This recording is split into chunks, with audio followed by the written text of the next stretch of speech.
جس کے ہاتھ آ جائے وہ دنیا کی پریشانی اور غموں سے بے نیاز ہو جاتا ہے۔ اسے شکر اور صبر کی دولت عطا ہو جاتی ہے۔ وہ سامان دنیا کے جھنجھٹوں سے آزاد رہتا ہے۔ اسے سامان آخرت کی فکر آ گھیرتی ہے اور وہ اس کے اسباب ڈھونڈنے لگتا ہے۔ انہیں کسی کی آواز سنائی دی۔ توکل اور غنا، سادگی اور فقر، انہوں نے دل میں دہرایا۔ بس سلیقی اور پھوڑپن، انہوں نے الفاظ کا تجزیہ کیا۔ دنیا اور آخرت، وہ مانے پائے نہ پائے، فکر اور بے فکری، ہونے اور ہونے کی نہ ہونے کی کشمکش میں پڑنے لگیں۔ آپ کے پاس میرے کسی سوال کا جواب نہیں ہے اماں؟ سعدی نے ان کے چہرے پر چھائے اضطراب کو دیکھا اور طنزیہ انداز میں بولی، بہتر ہے کہ مجھے وہ کرنے دیں جو میں چاہتی ہوں، ورنہ میرے سوالوں اور ان کے جواب میں آپ کی خاموشی یا پھر مار پیٹ کا سلسلہ دراز ہو جائے گا۔ آپا رابعہ سعدیہ کی بات کے جواب میں خاموش رہیں اور اسی خاموشی کے ساتھ باورچی خانے سے نکل کر صحن میں آ گئیں۔ صحن میں دھوپ نے ڈیرا ڈال رکھا تھا۔ انہوں نے مٹی سے لپے پتے صاف ستھرے صحن کو دیکھا اور بے بسی سے دائیں بائیں سر گھمایا۔ کیا اس خالی صحن میں کہیں کوئی ایسی کینچی دستیاب تھی جس کے ذریعے وہ سعدیہ کے نئے نئے نکلنے والے پر قتل سکیں؟ اسی دم ان کے دروازے پر دستک ہوئی اور اس دستک نے جیسے اپنا ہاتھ بڑھا کر وہ کینچی ان کے ہاتھ میں پکڑا دی تھی۔ غضب خدا کا! سنا ہے مسجد کے ساتھ والی پرچون کی دکان میں جوا کھیلا جاتا ہے۔ کون سی دکان؟ ارے وہی تنگ تاریک پرچون کی دکان جس میں دن کے وقت بھی کالی رات جیسا اندھیرا چھایا رہتا ہے۔ سودا لینے جاؤ تو دکان والا لالٹین ہاتھ میں پکڑ کر ڈبوں میں جھانک جھانک کر سودا نکالتا ہے اور تولنے کے وقت لالٹین گاہک کے ہاتھ میں تھما دیتا ہے، لو جی ذرا اونچی کر کے پکڑنا، میں ذرا سودا تول لوں۔ تو ایسی اندھیری دکان میں جوا کھیلنے والوں کی آنکھیں نہیں جاگتی، یا پھر وہ پہلے ہی آنکھوں سے پٹ ہیں؟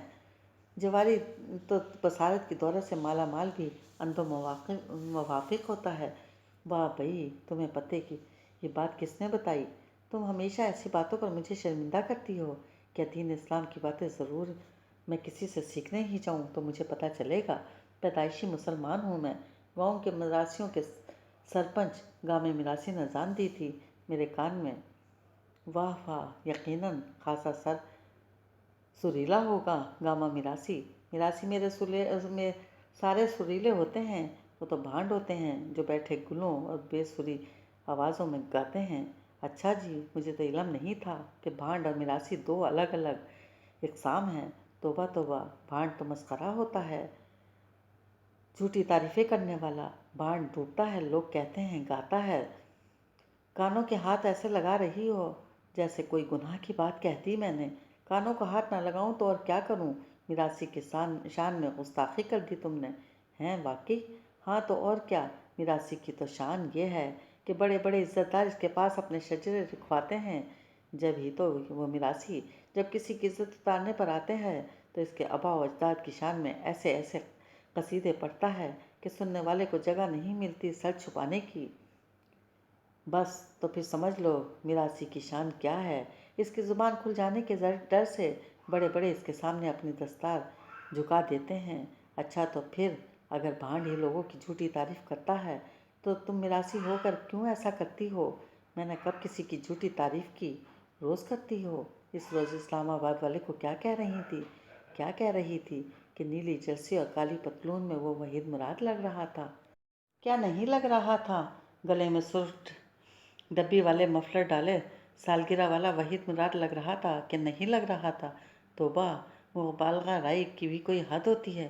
اور اس سیٹھ حسین ہوٹل والے کو کہتی ہو صدقے جاؤں آپ کی قسمت کے، واری جاؤں آپ کے بھاگوں کے، جو رفیق آتا ہے چودھری کے ساتھ تو دونوں کو شانوں والی جوڑی اور موتیوں والی سرکار کے لقب کون دیتا ہے؟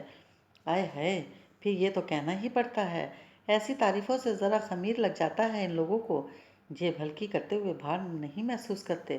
مجھے تو لگتا ہے کہ واقعی بھانڈ اور مراسی الگ الگ ہیں۔ تو پھر دونوں کی مکسڈ بریڈ سے تعلق رکھتی ہو؟ اچھا چلو جو بھی ہوں، انسان تو سمجھتی ہو نا مجھے؟ ہاں ہاں، مکسڈ بریڈ، سمجھ میں آئی نہیں بات؟ انسان ہونے کا پوچھنے لگیں۔ ایک تو جب تم پڑھے لکھے والوں باتوں پر اتر آتی ہو تو میرا دل چاہتا ہے میں اپنے کانوں کے بٹن بند کر دوں، اور تمہارے ساتھ رہ رہ کر مجھے کبھی کبھی ایسا لگتا ہے مجھے بھی لوگوں کی جھوٹی تعریف کرنے کے جراثیم منتقل ہوتے جا رہے ہیں۔ چلو اچھی بات ہے، کامیاب انسان میں ان جراثیم کا ہونا بہت ضروری ہے۔ ویسے ایک بات ہے، کیا اسلام آباد والے کے ذکر پر تمہارے چہرے پر پھلجھڑیاں چھوٹنے لگتی ہیں، ہے نا؟ چلو چلو بکواس نہ کرو، ان میں کون سی ایسی خاص بات ہے جو میرا چہرہ اس کے نام پر گلنار ہوگا؟ وہ عاشق خاص ہے تمہارا، چاکلیٹی ہیرو وحید مراد، وہی تو ہے جو دل سے تمہاری قدر کرتا ہے اور تمہارے چھوٹے چھوٹے معاملات کے متعلق بھی فکر مند رہتا ہے۔ پتہ نہیں تمہیں نہیں پتہ، میری مٹر والی شہزادی، تو کسے پتہ ہے کہ جب مٹر کی چبھن محسوس ہونے پر نیند نہیں آتی، خوابوں کی پنکھیاں کون جلاتا ہے تمہیں؟ اچھا چلو زیادہ باتیں نہ بناؤ، اندھیری پرچون کی دکان میں جوئے کا قصہ سناؤ۔ قیامت آنے والی ہے، مجھے لگتا ہے اوپر مسجد کے سنہری مینار سر اٹھائے کھڑے ہیں، سبز گنبد دور سے اپنی چھب دکھلاتا ہے جس کے سپیکر سے 5 بار اللہ کے پیاروں کو نماز کے لیے جمع ہو جانے کا بلاوا ملتا ہے، اور یہ نیچے اندھیری دکان میں خدا کی مار پڑے پھنکارے جواری جوا کھیلتے ہیں۔ سنا ہے سینکڑوں کا نہیں، ہزاروں کا جوا کھیلا جاتا ہے روز وہاں، اور ان جوانیوں کو پولیس سے کون بچاتا ہے بھلا؟ کون؟ طیفہ لاٹر اور کون؟ وہ جو بانوں کے گھر مہینے کا راشن بھیجتا ہے۔ ہاں وہی ہے جو پرچون کی دکان پر چھاپا پڑنے دیتا ہے، نہ تالاب والی گلی میں شراب کی بھٹی بند ہونے دیتا ہے۔ وہی ہے نا تو جو ہمارے گھر ہر رات کو اٹھتی ساز و آواز کی صدا پر ناک بھون چڑھانے والے محلے داروں کو چوں بھی نہیں کرنے دیتا۔ ہاں وہی۔ آپ آواز کیوں پست ہو گئی تمہاری؟ یاد آیا کہ نہیں، ہمارے رزق روٹی کے وسیلے کو سایہ دینے والا بھی طیفہ لاٹر ہے۔ میں بھولی نہیں کبھی، مگر اس گھر میں تم طیفہ لاٹر کیا سارا محلہ جانتا ہے۔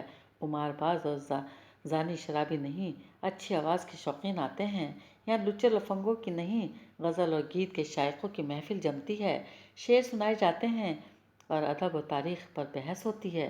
یہ کسی رنڈی کا ڈیرا نہیں، سروں کی ملکہ کا ٹھکانہ ہے، اسی لیے طیفہ لاٹر اس طرف کسی کو آنکھ اٹھانے نہیں دیتا۔ دل کو بہلانے کے لیے ہر کوئی اپنے لیے دلیلیں ڈھونڈ لیتا ہے۔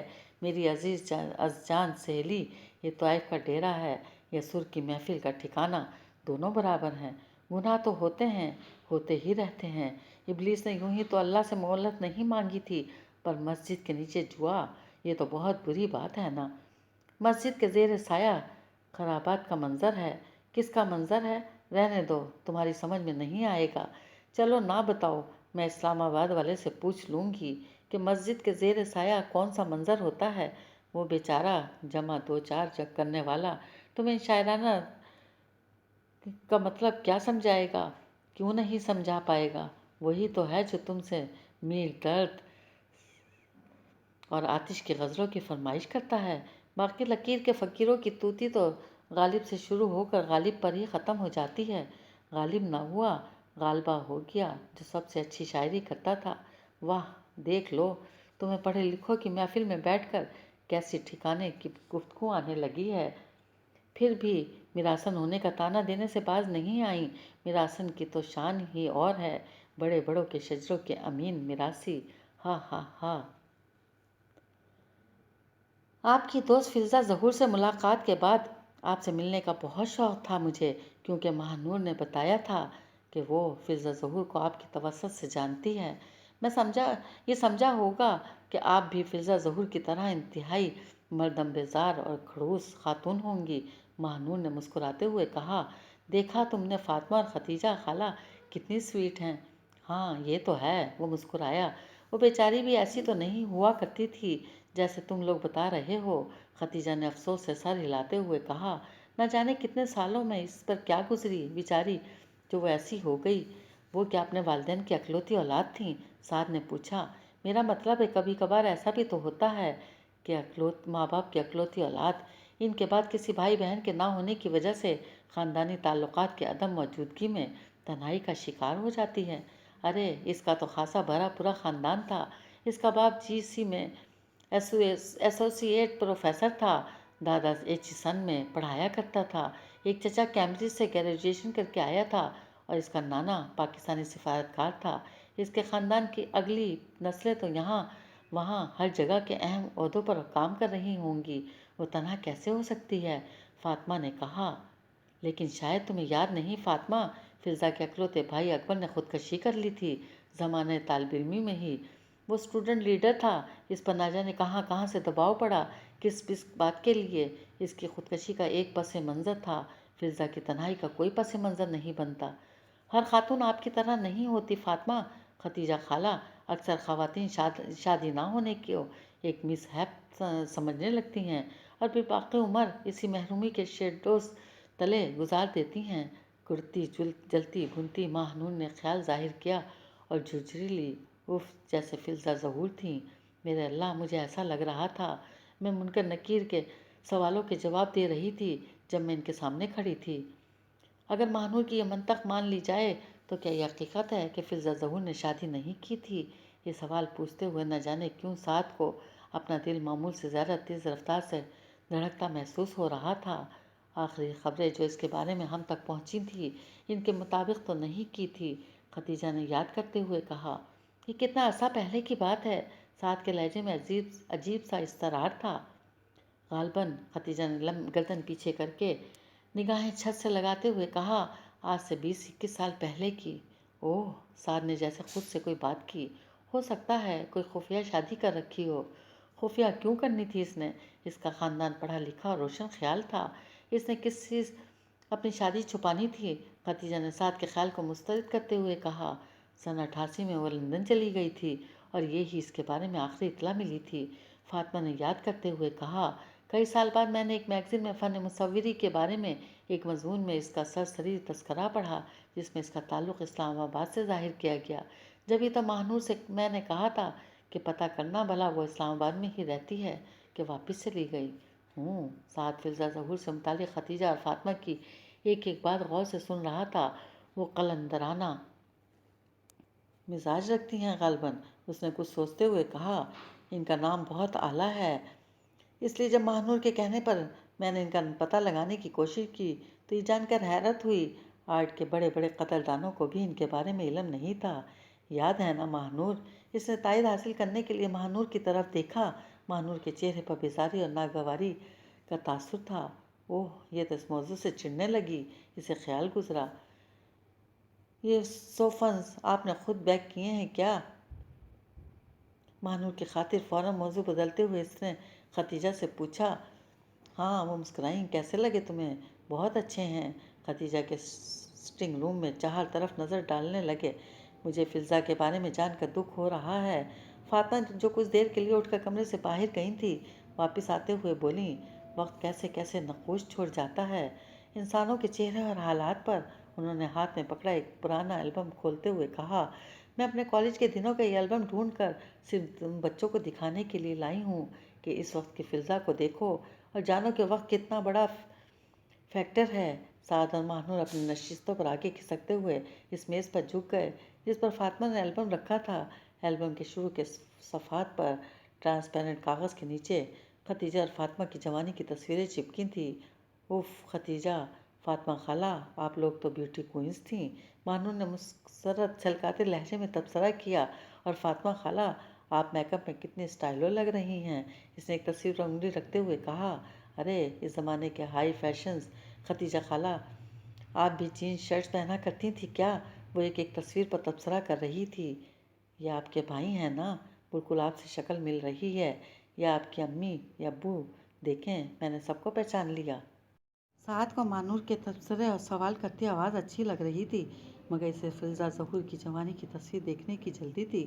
ماہنور کے ایک ایک تصویر کو دیکھ کر ایکسائٹڈ ہونے اور رک رک کر تبصرے کرنے پر اسے خوف بھی محسوس ہو رہی تھی۔ یہ دیکھو، یہ ہاں پہچانو فلزہ کو۔ وہ صفحہ آ گیا جس پر ختیجہ اور فاطمہ کی کالج یونیفارم میں مختلف تصویریں چپکی تھیں، سہیلیوں کے ساتھ اکیلے اور ایک دو تصویریں میٹس اور ٹیچرز کے ساتھ گروپ کی شکل میں تھیں۔ ماہنور اور سعد کی تجسس بھری نظریں ایک ایک تصویر پر تیزی سے پھسلنے لگیں۔ یہ، ماہنور نے ایک تصویر پر انگلی رکھی۔ فاطمہ نے انکار میں سر ہلایا۔ ماہنور نے ایک دو مزید تصویروں کی طرف اشارہ کیا، مگر فاطمہ نفی میں سر ہلاتی رہیں۔ یہ ہیں فلزہ ظہور۔ سعد نے ایک تصویر پر انگلی رکھی جس میں فاطمہ اور ختیجہ دو لڑکیوں کے گلوں میں باہیں ڈالے کھڑی مسکرا رہی تھیں۔ ایگزیکٹلی بالکل، فاطمہ نے بے ساختہ کہا اور سعد کی طرف دیکھ کر مسکرائیں۔ سعد نے مسکراتے ہوئے ماہنور کو دیکھا۔ وہ اسے جتانا چاہ رہا تھا کہ اس نے فضا کو پہچان لیا تھا، مگر ماہنور کو برا سا منہ بناتے دیکھ کر اس کے چہرے پر پھیلی مسکراہٹ کو سمیٹ لیا۔ یہ بڑی یادگار تصویر ہے۔ فاطمہ اس تصویر کو دیکھتے ہوئے مسکرا رہی تھی۔ اس میں خدیجہ، فضا اور شہناز ہیں۔ ہم لوگ پنجاب یونیورسٹی کا بین الکلیاتی تقریری مقابلہ اٹینڈ کرنے گئے تھے۔ شہناز کنیڈ میں پڑھتی تھی اور ہم LC میں۔ شہناز کون فاطمہ خالہ؟ ماہنور نے میز سے چائے کے برتن سمیٹ کر ٹرے میں رکھتے ہوئے کہا۔ ہماری کزن تھی شہناز۔ فاطمہ سے البم لے کر وہ تصویر دیکھتے ہوئے خدیجہ نے کہا۔ بہت ذہین اور محنتی لڑکی، اللہ نے اسے حسن کے ساتھ ساتھ اور بھی بہت سی خوبیوں سے نواز رکھا تھا۔ اب کہاں رہتی ہیں وہ؟ ماہنور ٹرے اٹھا کر کھڑے ہوتے ہوئے بولیں۔ اب شاید وہ اس دنیا میں نہیں ہے۔ خدیجہ کے لہجے میں تعصب اتر آیا۔ شاید؟ ماہنور اور سعد بیک وقت بولے۔ ہاں، خدیجہ نے گہرا سانس لیتے ہوئے البم بند کیا۔ سنا تھا شہناز کے شوہر نے اسے قتل کر دیا تھا۔ اوہ، اب کے بھی؟ ماہنور اور سعد کی آواز کمرے میں ایک ہی وقت میں گونجی۔ آپ نے سنا تھا؟ ماہنور ٹرے واپس ٹیبل پر رکھ کر صوفے پر بیٹھ گئی۔ مطلب آپ کو خود نہیں پتا؟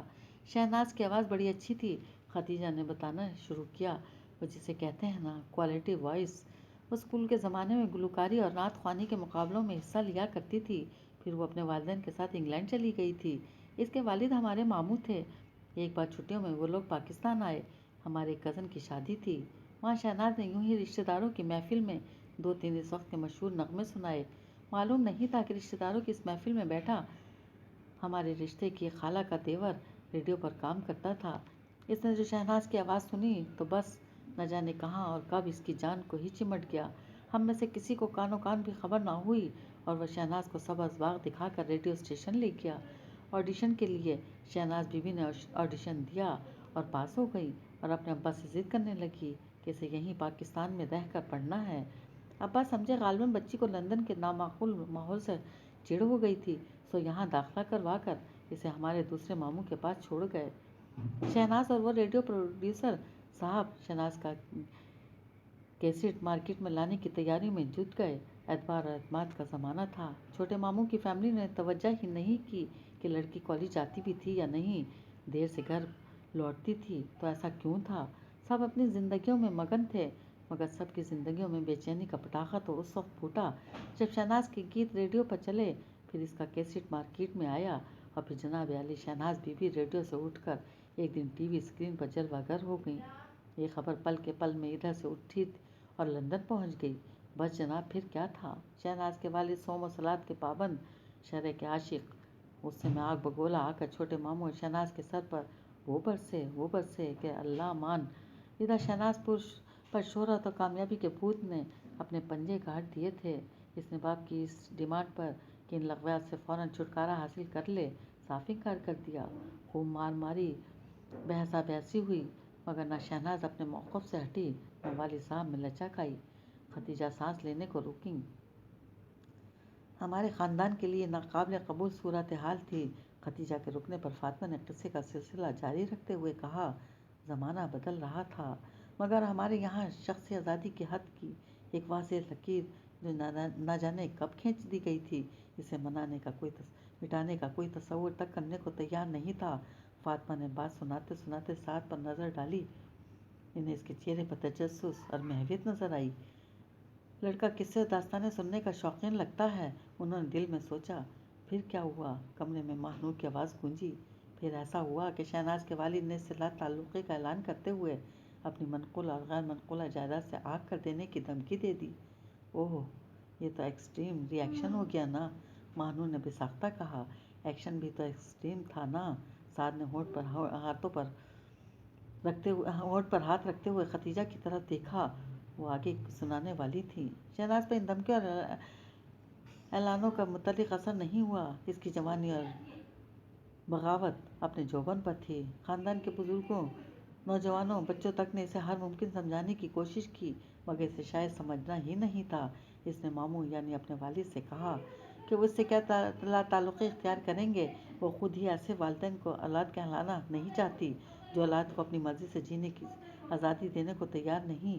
ماموں نے شہناز سے تعلق اختیار کرتے ہوئے اسے آگ کر دیا اور خود واپس چلے گئے۔ جاتے جاتے سارے خاندان کو یہ دھمکی بھی دے گئے کہ جس نے بھی شہناز سے کوئی تعلق رکھا اس کا کوئی تعلق نہیں رہے گا۔ اس دھمکی کو خاندان بھر نے اس طرح لیا کہ جسے شہناز سے تعلق رکھنے والے ملعون قرار دے دیا جائے گا۔ خدیجہ نے کہا۔ بپری ہوئی شہناز نے چھوٹے ماموں کے گھر سے سامان اٹھایا اور اللہ جانے کہاں گئی کہ اس کے بعد کبھی کسی کو نظر نہیں آئی۔ ایک بار ایک موسیقی کی محفل میں ایک عزیز کو ملی اور اسے پہچاننے سے انکار کر دیا۔ پھر بہت عرصے کے بعد کہیں سے اڑتی اڑاتی خبر آئی کہ شہناز نے کسی امیر شخص سے شادی کر لی تھی جس نے کسی وجہ سے اس کا گلا کاٹ کر اسے قتل کر دیا۔ ہائے! ماہنور نے خوف سے جھرجھری لیتے ہوئے کہا۔ سعد نے ایک نظر ماہنور پر ڈالی اور پھر خدیجہ کی طرف دیکھا اور شہناز کے والدین، ان کا گھرانہ، اس نے سوال کیا۔ ماموں بیچارے تو اس صدمے سے جو واپس جا کر بیمار پڑے تو شاید 1 سال بعد ہی ان کا انتقال ہو گیا۔ مضبوط اعصاب کے آدمی تھے مگر یہ انہونی اور پھر جذباتی فیصلے کے نتائج یعنی شہناز سے دوری کو سہ نہیں پائے۔ پہلے فالج گرا اور زبان مفلوج ہوئی، پھر دل فیل ہو گیا۔ ان کی دوسری بیٹی رئیسہ ان کی وصیت کے مطابق تمام جائیداد اور ساز و سامان کی مالک بن گئی۔ بیوی کا پہلے ہی انتقال ہو چکا تھا۔ اللہ اللہ خیر صلہ، خدیجہ نے قصہ لپیٹتے ہوئے کہا۔ یہ خبر تو آپ نے صرف سنی ہی تھی نا کہ شہناز کا قتل ہو گیا، کنفرم تو نہیں ہوئی یہ خبر، سعد نے کہا۔ خدیجہ نے جواب دینے سے پہلے ایک نظر سعد پر ڈالی۔ اس طرح اب تجسس کی کیفیت میں وہ اپنی نشست پر آگے کھسکتا ہوا عین اس کے کنارے پر بیٹھا تھا۔ شہناز کے قصے کا آخری حصہ یعنی اس کا قتل لاکھ سنسنی خیز صحیح مگر یہ لڑکا کچھ زیادہ ہی مضطرب نہیں ہو رہا۔ انہوں نے سوچا اس کے بعد چونکہ اس کے بارے میں کوئی خبر نہیں آئی اور ہمارے جیسے خاندانوں کا اکثر یہ المیہ ہوتا ہے کہ خاندانی شرافت اور نجابت بچانے کی خاطر اس قسم کے قصوں سے پہلو تہی کر لی جاتی ہے، لہذا نہ پھر کسی نے اس کی بات کی۔ انہوں نے تعصب بھرے لہجے میں کہا۔ ہم دونوں بہنوں کو البتہ شہناز اکثر یاد آ جاتی ہے، فاطمہ نے کہا۔ وہ ہماری ہم عمر تھی، کزن ہونے کے علاوہ قریبی دوست بھی تھی، اس لیے ہماری بہت سی یادیں اس سے وابستہ ہیں۔ لیکن خاندان کے اکثر بزرگوں کی وفات کے بعد چونکہ اب ہم لوگ بزرگوں کی فہرست میں شامل ہو گئے ہیں تو وہی خاندانی شرافت اور نجابت امانت بن کر ہمارے ہاتھوں میں آ چکی ہے۔ کس سے پوچھیں شہناز کا قتل کیسے ہوا بھی کہ نہیں؟ فاطمہ کی بات سن کر سعد نے سر جھکا لیا۔ جی یہ بھی ٹھیک ہے۔ کچھ دیر بعد اس نے سر اٹھا کر فاطمہ کی طرف دیکھتے ہوئے کہا۔ اوہ سعد، کیا تم یہاں فلزا ظہور اس کی قسم کے دوسرے لوگوں کو ڈسکس کرنے آئے ہو؟ مانو نے جھنجھلاہٹ کا اظہار کرتے ہوئے کہا۔ سعد کو لگتا ہے ماضی کے قصوں میں خاصی دلچسپی ہے۔ خدیجہ زیر لب مسکراتے ہوئے بولیں۔ بے شک، سعد نے سیدھے ہو کر بیٹھتے ہوئے کہا اور مانور کی طرف دیکھا۔ مس ہیلوشم قسم کی اولڈ لیڈیز کے قصوں میں خصوصاً گویا اپنی ہم عمر لڑکیوں میں تمہاری دلچسپی بالکل صفر ہے، فاطمہ نے دانستہ کہا اور شرارت بھرے انداز میں ہنس دی۔ سعد نے سوچتے ہوئے جواب دیا۔ وہ نمبر 2 ترجیح کہی جا سکتی ہے، اس کے چہرے پر بھی شرارت کا رنگ تھا۔ مانور کے ساتھ بھی ایسا ہی ہے، فاطمہ مسکرائیں۔ اسے میلوں میں کافی گاتے سائیں، بندر کے تماشے دکھاتے مداری، مٹی کے برتن بناتے کمہار قسم کے لوگ خوب اٹریکٹ کرتے ہیں، مطلب ہنرمند، خدیجہ نے اضافہ کیا۔ گویا سوانگ بھرنے والے لوگ ماہنور پر اٹریکٹ کرتے ہیں۔ سعد ہنستے ہوئے ماہنور کو دیکھنے لگا۔ میرا خیال ہے آپ مجھے یہاں سے چلے جانے چاہیے۔ ماہنور نے ناراض انداز میں ٹرے اٹھائی اور کچن کی طرف چل دی۔ بہت اچھی، بے ریا اور نیک دل لڑکی ہے، ماہنور کے جانے کے بعد فاطمہ نے سعد سے کہا۔ سعد نے اس بات میں سر ہلایا۔ آپ کا کیا خیال ہے، آپ کی کزن شہناز جیسے سنگر اور ایک میلوں میں گانے والی میراسن میں کوئی مماثلت ہو سکتی ہے؟ کیا وہ ایک ہی کیٹیگری میں شامل ہو سکتی ہیں؟ اس نے جلدی سے فاطمہ سے سوال کیا۔ میرا خیال ہے بالکل نہیں، فاطمہ نے کچھ دیر سوچتے رہنے کے بعد کہا۔ شہناز کی کوئی آڈیو کیسٹ یا ریڈیو پاکستان کی میوزک لائبریری میں محفوظ ریکارڈز شاید کہیں مل سکیں۔ تم کو موقع ملے تو کہیں سے ڈھونڈ کر سننا، تمہیں خود اندازہ ہو جائے گا کہ شہناز کی شخصیت میں اس کا خاندانی وقار اور رکھ رکھاؤ کیسے بولتا ہے۔ میراسن کا جو اسٹیٹس ہے شہناز سے بہت بلند، بہت مختلف تھی۔ ہمارے معاشرے میں البتہ یہ رواج عام ہے، خدیجہ نے دونوں کی بات سنتے ہوئے کہا۔ فلم میں کام کرنے والی لڑکی لاکھ چلا چلا کر کہے اس کا تعلق ایک معزز گھرانے سے ہے، ہم لوگ یہ ثابت کرنے پر تل جاتے ہیں کہ ضرور اس کا تعلق ریڈ لائٹ ایریا سے ہے۔ اس طرح جو گلوکارہ وغیرہ ہیں ان کی فیملی بیک گراؤنڈ کو نظر انداز کر کے عامیانہ سے انداز میں کہہ دیا جاتا ہے میراثی ہیں، یہ گویے سارے سب کا آپس میں سب کا پس منظر یہی ہے۔ فاطمہ نے دیکھا۔ خدیجہ کی بات سن کر لمحہ بھر کے لیے سعد کے چہرے پر کرب کی لہر دوڑی تھی، جسے دیکھ کر فاطمہ نے دل میں خود سے کوئی بات کہی اور سر ہلایا۔